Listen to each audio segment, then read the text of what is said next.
Senhor esteja convosco. Ele está no meio de nós. Proclamação do Evangelho de Jesus Cristo segundo Mateus.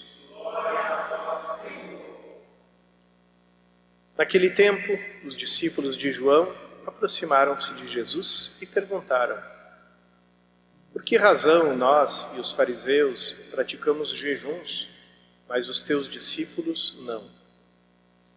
Disse-lhes Jesus: por acaso os amigos do noivo podem estar de luto enquanto o noivo está com eles?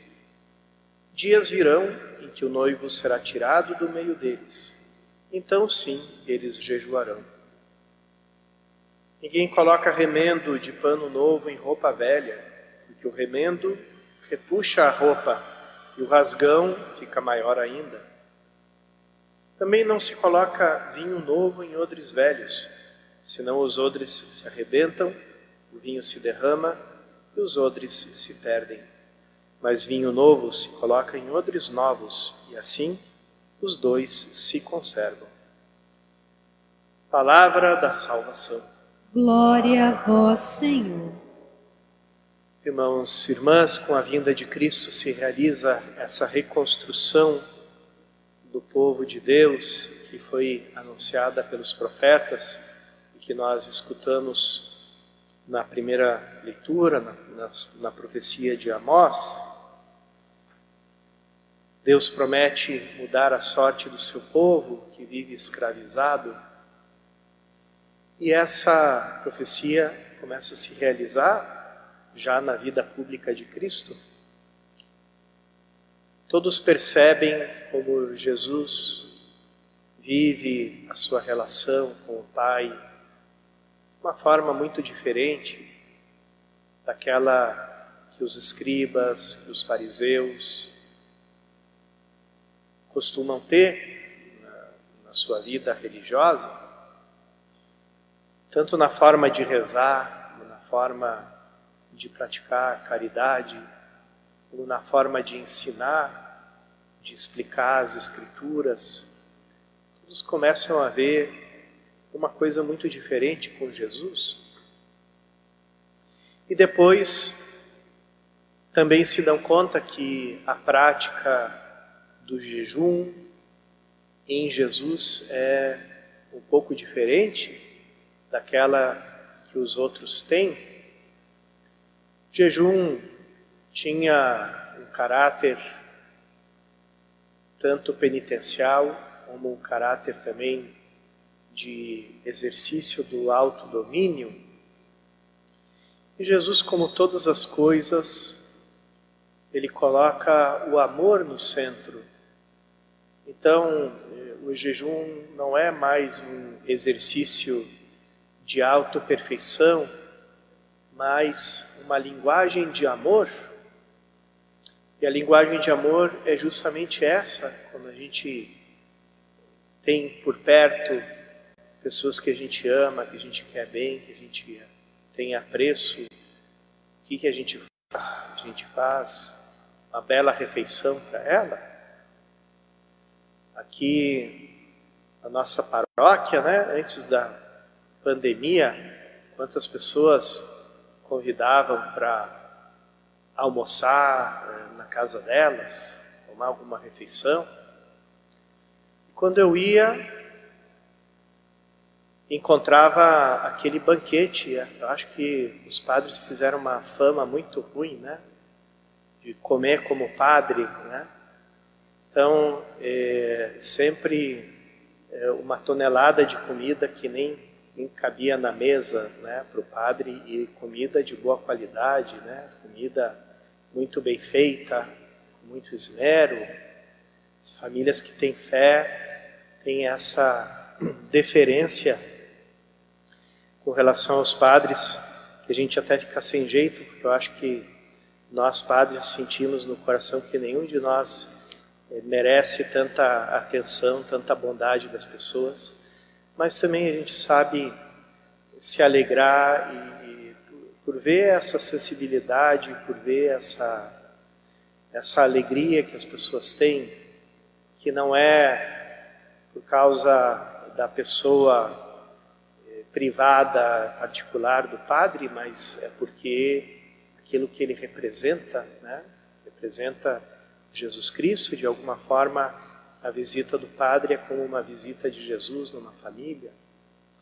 E assim acontece quando vêm parentes de longe, quando acontece algum aniversário, sempre existe o banquete, a festa, a comida, a bebida, a alegria, porque a alegria é uma forma de expressar o amor, é uma forma de expressar como a gente está feliz com a presença do outro. Pelo contrário, quando uma pessoa está doente, quando a gente está acompanhando uma pessoa, como nesses dias, quantas pessoas estão acompanhando com preocupação, com aflição, os seus parentes, seus pais, pessoas queridas que estão ali na UTI, nas máquinas, né, nos respiradores, aí lutando pela vida. É claro que uma pessoa que está ali, seja de plantão no hospital, seja em casa, a gente perde o apetite, a gente não sente muita vontade de comer.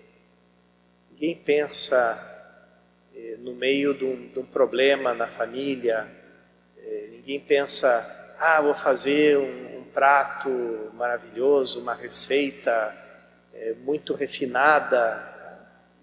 A pessoa come quase de uma maneira automática, assim, no mínimo, para ficar de pé, para conseguir levar o dia a dia. Então, esse fato tão humano, que é essa relação entre o amor e a comida, que se a gente pensar bem, ela está também no núcleo da compreensão da Eucaristia, que é essa antecipação da vida eterna, que é descrita também na Sagrada Escritura como um grande banquete. E esse amor a Cristo, que já de alguma forma era previsto no Antigo Testamento, né? O Salmo diz, provai e vede como o Senhor é bom. O saborear, ou aprender a saborear a Deus, sentir o sabor, o gosto bom de Deus, das coisas de Deus. Então, desde ali já estava começando esse desejo de entrar em comunhão com Deus. Então, tudo ali se relaciona com Cristo, com a presença de Cristo, ou com a experiência da ausência de Cristo também. E fica tudo centrado no amor. O jejum, como tantos outros exercícios de perfeição, exercícios de santificação, exercícios de ascese, exercícios de piedade cristã, eles têm sempre essa armadilha escondida. Eles podem se transformar numa autorreferência, uma forma da pessoa olhar para si mesma e ficar toda preocupada com a sua autoperfeição, e gerando assim uma espécie de narcisismo espiritual, gerando assim uma espécie de vaidade espiritual. Por isso, Jesus, quando vem nos anunciar a vida nova, ele anuncia que tudo se recapitula no amor, ou seja, recapitular aquele sentido de voltar a ter uma cabeça. É isso que quer dizer a palavra recapitular. Então, tudo se recapitula, tudo se resume, se reúne em torno do amor, e em torno de uma relação pessoal, de amor, de amizade, de intimidade, de confiança com Jesus Cristo, com a pessoa de Cristo, com a pessoa do esposo. E como é bonita quando uma pessoa no seu coração recebe o dom de enxergar isso, de que tudo se resume no amor. ali ela não precisa mais andar por aquele caminho complicado e intrincado da autoperfeição. Eu me lembro que eu fazia essa observação a respeito desses manuais de teologia espiritual, que são muito necessários para quem estuda teologia, mas quando você coloca na mão de alguém que está simplesmente procurando a santidade, a santificação, e como se fosse aquilo um manual de santificação, aquilo ali tem enormes perigos para a pessoa, tem muitos perigos justamente de cair nessa autorreferência, nessa busca escondida de si mesmo, né? E um pouco camuflada de desejo de santidade, de desejo de perfeição. E eu fazia essa observação, como todos esses manuais de ascética, mística, perfeição cristã, teologia espiritual, eles sempre colocam no início que o resumo, a síntese de toda a perfeição cristã é o amor. Que a perfeição cristã consiste no amor. E depois, né, por exigência do estudo científico, porque a teologia é a ciência, começam a esmiuçar e entrar em todo aquele campo de divisões e subdivisões das virtudes, pegam as 4 virtudes cardeais e subdividem elas nos diversos campos, as virtudes teologais subdivididas em vários aspectos. Ali começa, e aí quando você vê, você está diante de um livro de 700, 800 páginas, falando sobre a perfeição cristã.